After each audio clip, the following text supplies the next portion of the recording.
Happy 4th of July, everyone. I'm wishing everyone a safe and enjoyable holiday. Happy birthday, America. Now, everyone be careful. Be safe out there. You don't want to shoot grandma in the ass with a Roman candle, know what I mean? Howdy, folks. This is your friendly neighborhood watchman coming at you with another video. And today we're going to talk about gatekeeping. Gatekeepers.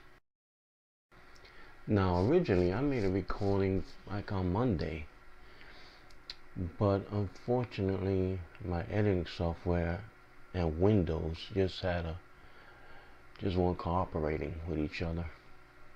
You know how that goes. Working fine the last time you used it, didn't want to freaking work when you wanted to use it again. But I managed to work out the kinks and got everything working again. But a lot has changed since that Monday morning, 2:30 a.m. So I had to omit some stuff and go back and re-edit. Some things that just were redundant or no longer relevant to the situation at hand. I'm happy to say that Tuesday night's live stream on Ethan's channel, his Comicsgate Supermassive live stream, I think overall was a success. Some things needed to be said. Whenever you're dealing with, groups of people, you're gonna have personalities. We have different personalities. We're gonna clash sometimes. Sometimes we're gonna have misunderstandings. Just the way it is. It's human nature. Not everyone's gonna get along either.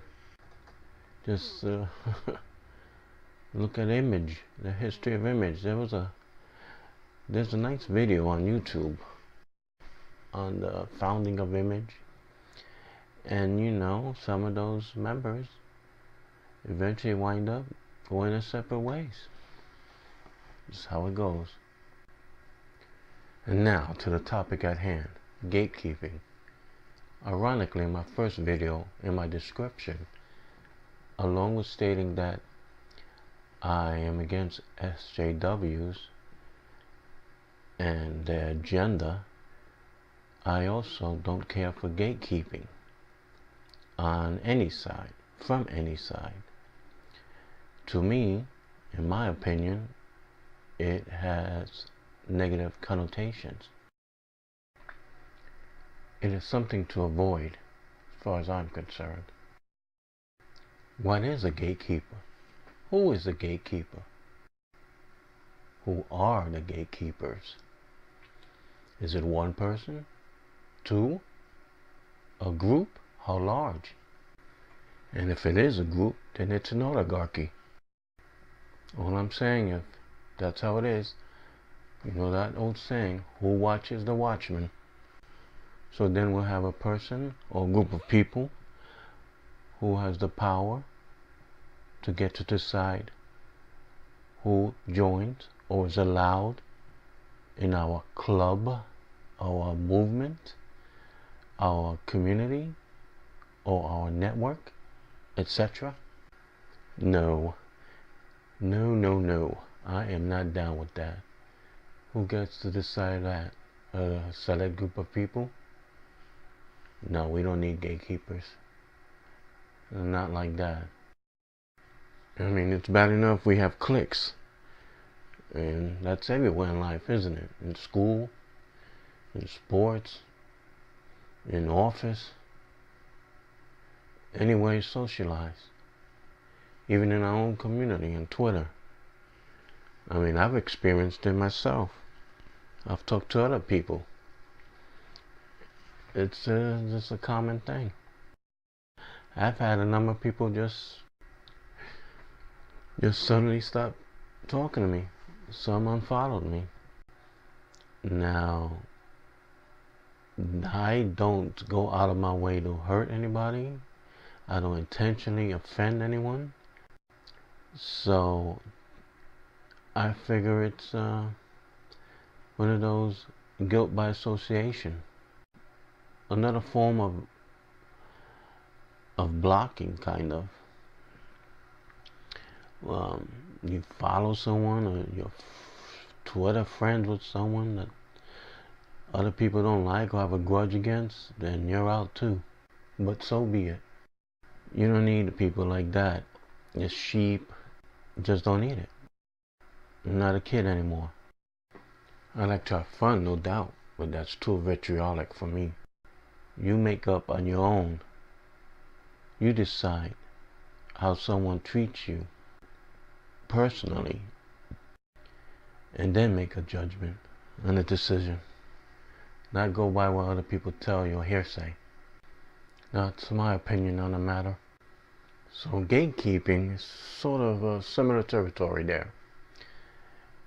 If you feel gatekeeping is wanted or needed because of fear of an SJW infiltrating the network, well, that's a pretty weak argument. So you're gonna decide to make a gatekeeping police force for fear of SJW spies? There are people within our community that are toxic, just because that's their nature, that's their personality. You know, always rubbing people the wrong way, causing trouble, argumentative, etc. That's just as bad as SJWs. You want to keep problematic people at an arm's length, you know. A few SJWs infiltrating, it's not Armageddon. They would eventually be dealt with. Advocates for gatekeeping seems a bit extreme to me.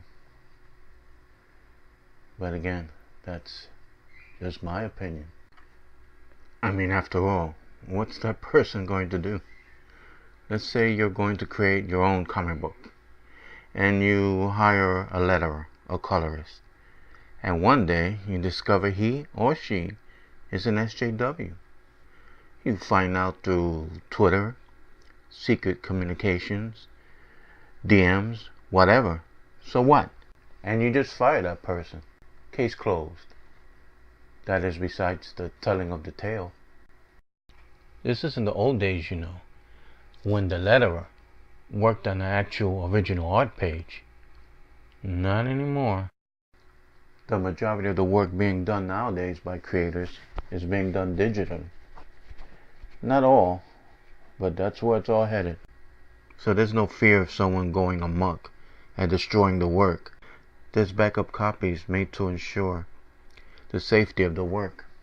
A big problem is hurt feelings. For instance, if you felt someone was a friend and you were lied to and backstabbed, of course you'll suffer hurt feelings. But it's not the end of the world. The problem is when someone shares private thoughts with a person they shouldn't have. Human nature being what it is, when you have large groups of people socializing, and one day that SJW decides to reveal himself solely to cause trouble, just like, for instance, this person going around now on Twitter who goes by the handle Comic Skate Bob. More on him a bit later. By spreading privileged information and secrets, this type of person does so just to cause mayhem. That's where things can get nasty. But again, that deals with emotions, hurt feelings, anger, jealousy, and all that. As far as creating comics, this should not be a death knell.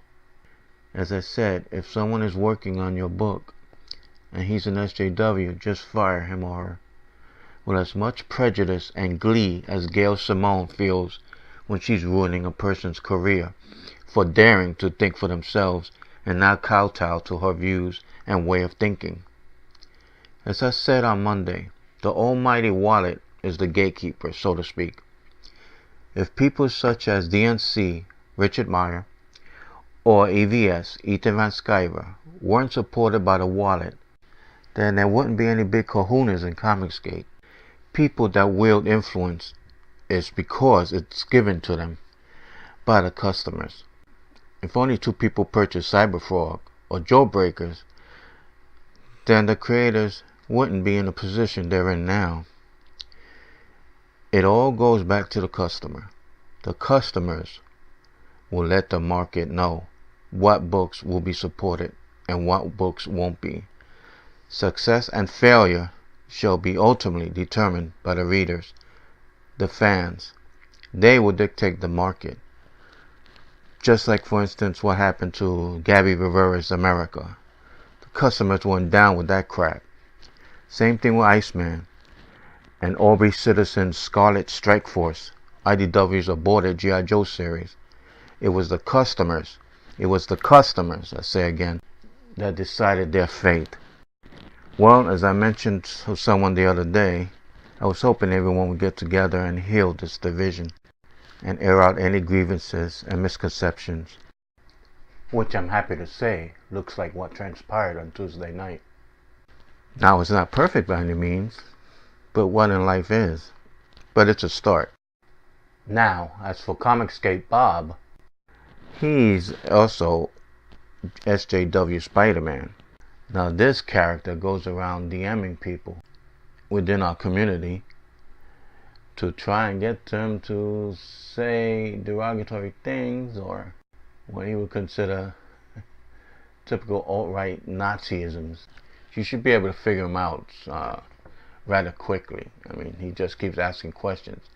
In my case, Comicscape Bob, not too long after he followed me, started sending me DMs, inquiring my thoughts on Muslims and gays.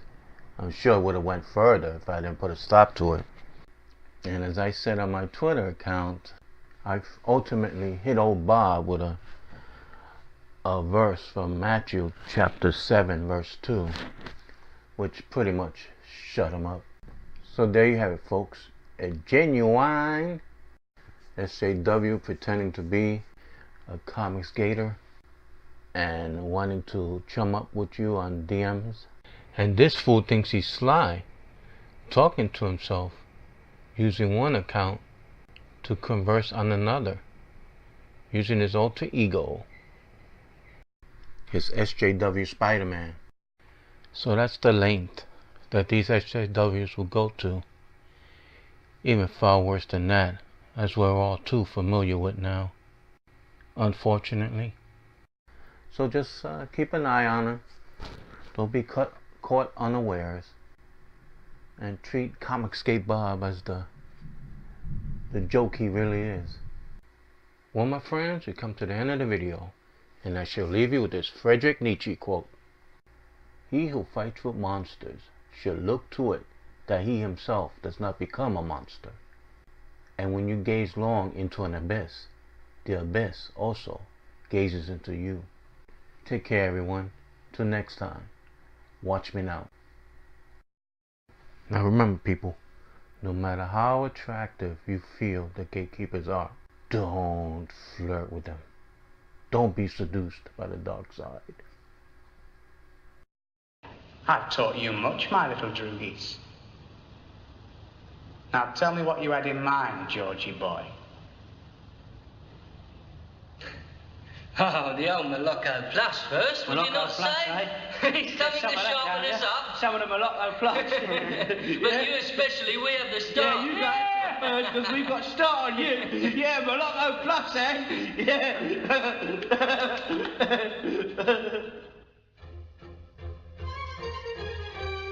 As we walked along the flat block marina, I was calm on the outside, but thinking all the time. So now it was to be Georgie the General, saying what we should do and what not to do, and dim as his mindless, grinning bulldog. But suddenly I vidded that thinking was for the gloopy ones, and that the omni ones used like inspiration and what bog sends. For now it was lovely music that came to my aid. There was a window open with a stereo on, and I vidded right at once what to do.